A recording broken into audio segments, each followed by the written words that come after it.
Melanjutkan dari part sebelumnya di mana sehari ini, si Ye Xiao pun menyuruh Yevan untuk mengatakan soal cara membangkitkan garis keturunan leluhur. Jika tidak, Yevan akan dihabisi. Dalam hatinya, Yevan kini mengatakan, "Aku sebenarnya ingin mencoba menghadapimu, tapi karena aku ingin mempermainkanmu terlebih dahulu, maka aku akan menjawabnya." Yevan kemudian mengatakan kepada si Ye Xiao, cara membangkitkan garis keturunan leluhur itu sangatlah mudah, yaitu dengan mengonsumsi daging hewan secara mentah. Di sini Ye Xiao pun percaya akan hal itu. Dia juga mengatakan, "Aku telah menyadari sejak lama bahwa diperlukan cara khusus untuk membangkitkan garis keturunan leluhur. Aku tidak menyadari bahwa itu adalah daging hewan mentah." Setelah itu, si Ye Xiao juga mengatakan kepada Yevan, "Jika kau berani menipuku, aku pasti akan membunuhmu." Kemudian Ye Xiao memerintahkan segala pasukannya. Dia mengatakan, "Seluruh anggota keluarga Ye, pergilah ke gunung untuk mencari daging hewan untukku. Siapapun yang berani tidak patuh akan mati dibunuh." Semuanya pun kini bergegas melakukan hal itu. Berapa saat kemudian, ketika semuanya sudah sepi, percakapan mulai dilakukan oleh anggota keluarga dari Yevan. Di sana, si adik yaitu Yeling sadar jika orang tua tadi sungguh menyebalkan. Dia tak hanya licik, tapi juga sering menyakiti orang lain. Di sana juga Yevan mengatakan, "Jika saat ini sebenarnya aku telah menipu si pak tua itu. Ling Er, jangan khawatir, aku punya cara untuk membuatnya membayar atas apa yang telah dia lakukan padaku." Semuanya pun kini sangat bertanya-tanya gimanakah caranya Yevan melakukan hal itu. Namun Yevan mengatakan, "Kalian akan tahu nanti pada saatnya." Saat ini juga Yevan mengatakan kepada ayahnya, "Ayah, apakah kau ingin menerobos ke Open Source tingkat kedua?" Si ayah pun kini cukup tertegun dengan adanya pertanyaan yang seperti itu. Dia jelas menginginkannya. Sebelum mengetahui apa yang akan terjadi pada si ayah, kita kemudian kembali diperlihatkan dengan Grandmaster Ye Xiao. Di sana, para anak buah telah berhasil mendapatkan apa yang diinginkan oleh si Ye Xiao. Mereka mengatakan, "Tetua, ini adalah daging hewan mentah babi yang Anda inginkan." Dengan melihat adanya ini, si Ye Xiao kembali berkomentar dalam hatinya, "Yevan, dasar sampah. Dia cuma dapat menerobos hanya sampai tingkat 6. Lalu, seberapa jauhkah aku akan bisa menerobos setelah memakan hewan mentah ini?" Ye Xiao pun mulai mengonsumsi hal itu dengan sangat puas sekali. Dia juga menegaskan, "Saat aku membangkitkan garis keturunan leluhur, aku secara pasti akan mengambil segalanya dari kalian Ye Chang dan Yevan." Mau tidak mau, si Ye Xiao pun kini menyantap makanan mentah itu meskipun dia sudah mual. Beberapa saat kemudian, Ye Xiao berhasil mengonsumsi begitu banyak hewan mentah. Dia kini mulai merasa ragu. Dia mengatakan dalam hatinya, "Padahal aku sudah makan begitu banyak daging hewan mentah, tapi kenapa tingkat kultivasiku tidak meningkat sama sekali? Mungkinkah bocah Yevan itu telah menipuku?" Kemudian kita pun diperlihatkan dengan Yevan yang kini sedang asik memanggang babi. Rasa ini sangat lezat sekali. Dia mengonsumsinya bersama dengan Yeling. Tak lama setelah itu, tiba-tiba sosok dari tetua yaitu Ye Xiao datang ke sana. Dengan adanya kedatangan dari Ye Xiao itu, Yevan mulai bertanya, bukannya tetua sedang makan daging hewan untuk membangkitkan garis keturunan leluhur? Kenapa kau malah ke sini? Ye Xiao yang mendengar hal itu kemudian mengatakan, "Yevan, beraninya kau mempermainkanku." Ye Xiao pun kini mulai mengeluarkan kekuatannya dan itu sedikit membuat efek yang sangat kuat. Pada saat ini, si Ye Xiao menegaskan, "Yevan, hari ini aku akan mengusirmu dari keluarga Ye di depan seluruh anggota keluarga Ye." Semua anggota kini mulai bertanya-tanya tentang sikap yang ditunjukkan oleh sosok Ye Xiao. Mereka menanyakan, "Tetua, apa yang terjadi?" Ye Xiao kemudian mengatakan, "Kalian semua dan aku telah dibodohi oleh Yevan. Tidak mungkin makan daging hewan mentah dapat membangkitkan garis keturunan leluhur." Para anggota kini tidak sependapat dengan si Ye Xiao. Mereka mengatakan, "Tetua, bagaimana bisa Anda memfitnah Tuan Muda seperti itu? Tanpa metode rahasia dari Tuan Muda, aku pasti masih terjebak di alam body tempering tingkat ketiga. Tuan Muda adalah idolaku, aku ingin memberikannya berbagai hal menarik. Bisa dikatakan jika semuanya berhasil untuk menerobos kecuali sosok dari Ye Xiao itu. Ye Xiao kini sangat terkejut akan semua ini. Sementara Ye Fan dari pandangannya kini sadar jika rencananya berjalan baik. Dia juga mengatakan setelah memurnikan kekuatan iblis kegelapan di tubuh mereka, tingkat kultivasi mereka juga akan meningkat. Ye Fan mengatakan ini dalam hatinya. Saat kemudian Ye Fan mulai mencoba memberitahu alasan kepada sosok dari Ye Xiao. Ye Fan menegaskan, jika Anda ingin mengetahui alasan dibalik itu, maka penuhi terlebih dahulu taruhan kita sebelumnya. Dengan kondisi ini, si Ye Xiao pun benar-benar terdiam. Dia hanya bisa mengatakan tidak mungkin, sama sekali tidak mungkin. Bahkan, jika aku tak pernah membuat kemajuan dalam kultivasi, aku tidak akan pernah menundukkan kepala kepadamu. Di tengah keadaan yang seperti itu, tak diduga mereka semua dikejutkan dengan adanya penerobosan yang dilakukan oleh seorang, yang itu adalah ayahnya Ye Fan. Dengan adanya hal ini, Master Sekte telah berhasil menerobos alam open source tingkat kelima. Semuanya pun tampak kaget akan hal itu. Penerobosan ini juga disaksikan oleh tetua dari Xuan Yuan dan juga sosok dari si Bing. Tetua mengatakan, akhirnya keluarga Ye punya master seperti itu. Wanita Xuan Zuan juga mengatakan, apa itu penting? Itu hanyalah alam open source tingkat kelima. Itu hanya sebuah keluarga biasa saja. Tidak akan membahayakan keluarga Xuan Yuan. Meski demikian, tetua Xuan Yuan tetap mengatakan, orang tua Ye Chang itu benar-benar berhasil menerobos 3 tingkat sekaligus. Apakah dia akan menginjak-injak kepala kita di masa depan? Kemudian kita pun kembali diperlihatkan dengan Ye Fan yang kini sedang bersama dengan tetua Ye Xiao. Di sana Ye Fan mengatakan, lupakan saja kalau tetua tidak mau minta maaf. Aku harus pergi mengucapkan selamat pada ayahku. Ayo pergi Ling Er adikku. Ketika mereka melangkah, aksi itu dihentikan oleh tetua Ye Xiao. Ye Xiao akhirnya mulai menundukkan kepalanya. Dia mengatakan, apa yang terjadi hari itu memang salahku. Aku di sini untuk meminta maaf kepada Anda, Tuan Muda. Mengetahui hal ini, Ye Ling kemudian mengatakan, kakak, tetua benar-benar melakukan apa yang kakak katakan dan minta maaf kepadamu.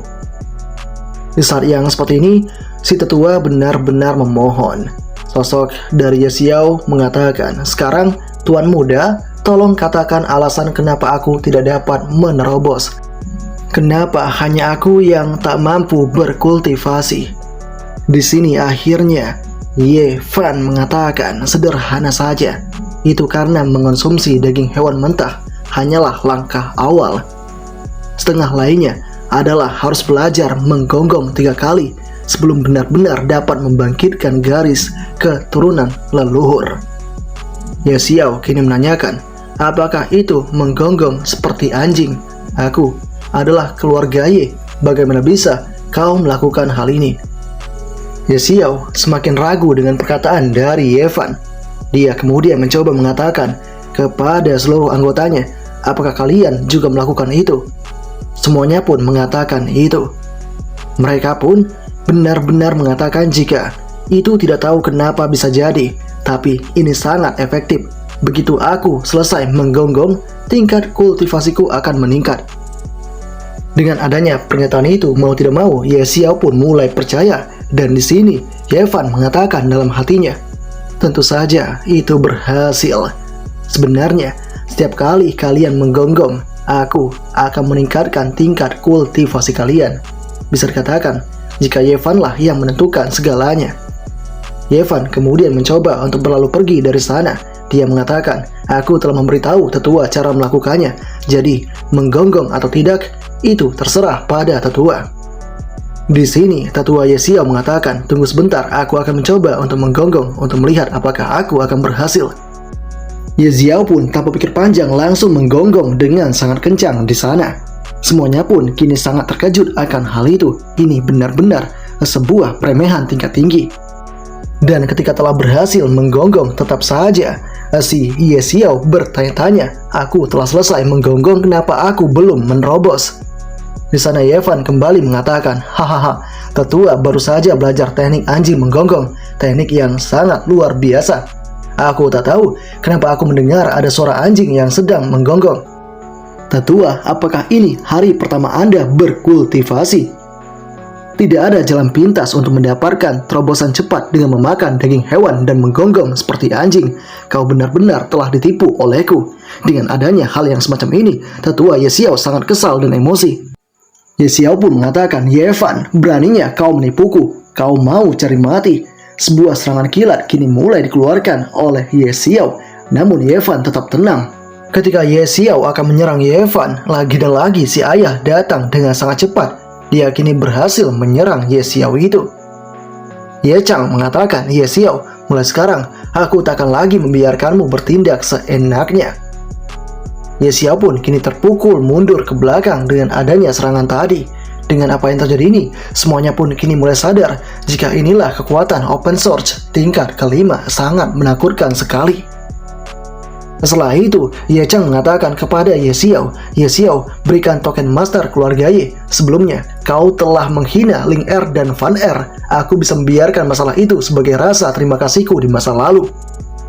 Di sini, meski terancam, sosok dari Ye Xiao tidak gentar. Dia mengatakan, hahaha, kau tidak bisa untuk menggertakku, karena aku sudah meminta perlindungan dari keluarga Suan Yuan.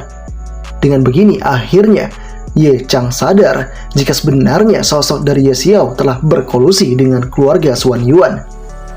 Ye Xiao pun membenarkan hal itu. Ye Xiao mengatakan dengan lantang, Ye Chang, burung yang pintar memilih pohon yang baik untuk bertengger. Kau tidak berpikir Yevan bisa mengalahkan Suan Yuanbing di kompetisi seni bela diri, bukan? Ketika ini terjadi, si adik dan juga ayah Yevan percaya dengan kemampuan dari Yevan itu. Dengan adanya hal yang semacam itu, Yevan kini semakin optimis. Dia juga mengatakan kepada tetua Ye Xiao, apakah sebaiknya kita bertaruh lagi? Bagaimana jika aku bisa melakukan itu? Kau harus memberiku sesuatu. Tetua pun kini sangat malu. Dia mengatakan, kenapa aku harus bertaruh denganmu? Kita lihat saja nanti.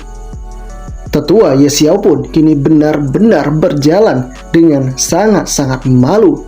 Dia pun bergegas meninggalkan tempat itu untuk kembali ke rumahnya. Setibanya di rumah, dia pun bertemu dengan Ye Kang yang sebelumnya pernah dihajar oleh Yevan. Di sana Ye Kang akhirnya terbangun.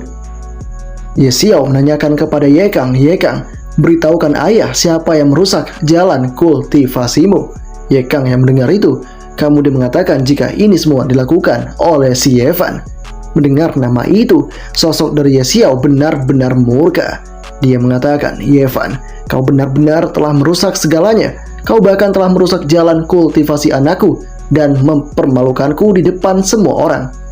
Jika aku tidak membunuhmu, aku bersumpah aku tidak akan menjadi seorang pria. Di sini seakan-akan sosok dari si Ye Xiao mengonsumsi sesuatu dari balik sebuah kotak. Beberapa saat kemudian, tanpa diduga, sosok dari Ye Xiao bertemu dengan si Ye Ling.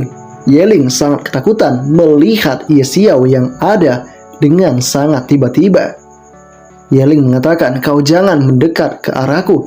Tapi tetap saja Ye Xiao semakin mendekat. Sepertinya akan ada sesuatu yang dilakukan oleh si Ye Xiao.